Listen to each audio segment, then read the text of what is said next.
তোমরা কি বিশ্বাস করবে একটা সাধারণ গাছের পাতা দিয়ে এত সুন্দর একটা জিনিস তৈরি করা যেতে পারে? আজকে একটা বড় প্রবলেম সলভ করব। আমি যখনই ঠাকুরের আসনে ধূপ জ্বালাই, জায়গাটা বড়ই নোংরা হয়ে যায়। শেষ পর্যন্ত দেখো কি করে আমি এই প্রবলেমটা সলভ করি। And if you love unique DIYs, don't forget to like, share and subscribe to Monazyme. So let's get started.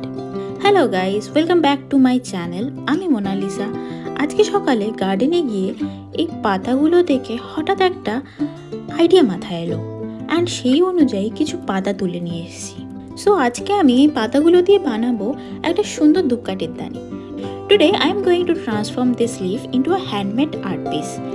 এবার কোন পাতাটা বেটার হবে তা তো জানি না, চলো দেখি শুরু করি। I have this big leaf and another one here. আমার মনে হচ্ছে এই বড়টাই একটু বেটার হবে, কারণ এটা স্ট্রাকচারটা বড়, ধূপকাঠির ছাইগুলো চারদিকে পড়বে না।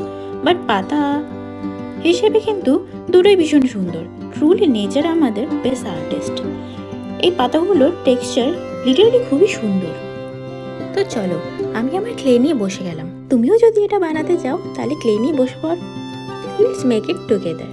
তুমি যে কোনো ক্লে ইউজ করতে পারো। আমি এখানে নিয়েছি এয়ার ড্রাই ক্লে। ভালো করে ডো বানিয়ে ওটাকে ফ্ল্যাট বেলে নিতে হবে। ফর দ্য স্মুথ টেক্সচার আমি একটু জল নিয়ে সারফেসটা স্মুথ করে নিচ্ছি। পাতার টেক্সচার আর স্ট্রাকচারটা দেখো কি সুন্দর, একদম পারফেক্টলি ক্লের ওপর এটার ইমপ্রেশন নিয়ে নিলাম, যাতে শিরার ডিজাইনগুলো ফুটে ওঠে। এটা দিয়ে ভীষণ ইউনিক কিছু একটা তৈরি হতে চলেছে। প্রসেসটা দেখতেও কিন্তু বেশ স্যাটিসফাইং, তাই না?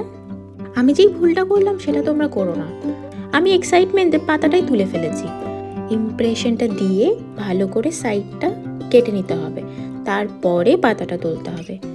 আমি এক্সাইটমেন্টে পাতাটা তুলেই ফেললাম, দেন আর কি আবার দিয়ে আমাকে প্রপারলি কাটিংটা করতে হচ্ছে। এখন এভাবে ধীরে ধীরে এক্সট্রা ক্লেগুলোকে কেটে বাদ দিয়ে দিতে হবে। আমি কাটার জন্য একটা ছোট নাইফ ইউজ করেছি, বাট তোমরা যে কোনো ধারালো জিনিস ইউজ করতে পারো।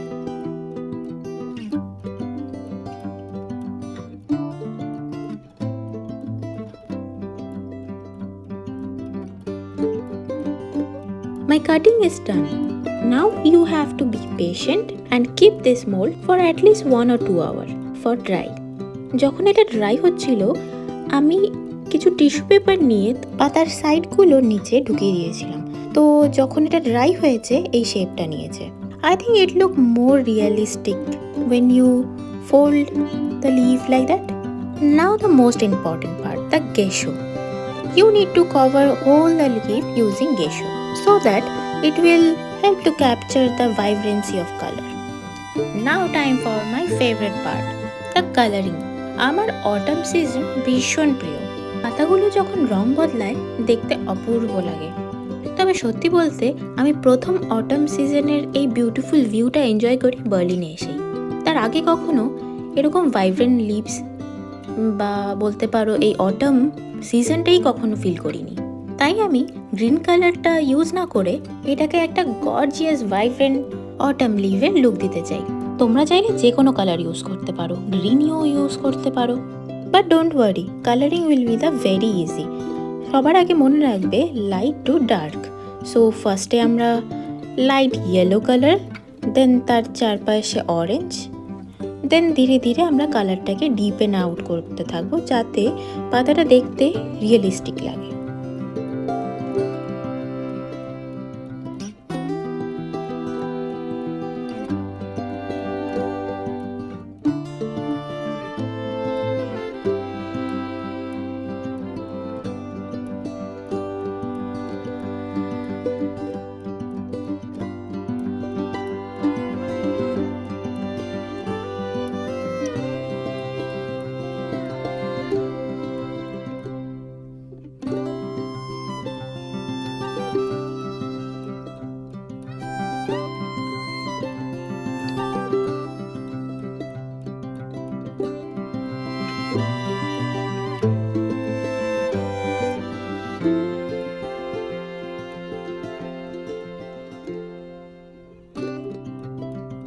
যত তুমি ডিটেল অ্যাড করতে থাকবে তত তোমার পাতাটা দেখবে আরো রিয়েল মনে হবে। That is why I am adding lots of detailing.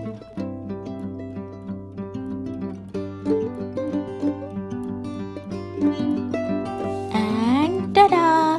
আমাদের বিউটিফুল হ্যান্ডমেড ধূপকাঠির দানি ইজ অলমোস্ট রেডি। বাট যদি আমার ধূপকাঠির দানিতে জল লাগে তাহলে তো এটা নষ্ট হয়ে যাবে। I know you are also thinking that, right? But don't worry, we have varnish. After completing your art piece, you need to coat a varnish. At least 2 থেকে 3 coat varnish make your ধূপদানি waterproof. Now my beautiful ধূপদানি is ready. এখন আমাদের temple corner থাকবে একদম পরিষ্কার আর দেখতেও লাগবে ভীষণ divine. তো বন্ধুরা, তোমাদের কেমন লাগলো আমার এই ক্রিয়েটিভ আইডিয়াটা কমেন্টে নিশ্চয়ই জানাবে। যদি ভিডিওটা ভালো লেগে থাকে তাহলে প্লিজ ভিডিওটা লাইক আর শেয়ার করবেন, আর ইউটিউবে আমার চ্যানেল দ্য মোনা জাইনকে সাবস্ক্রাইব করে পাশে থাকবেন। দেখা হবে নেক্সট ভিডিওতে। আজ তবে আসি, বাই বাই।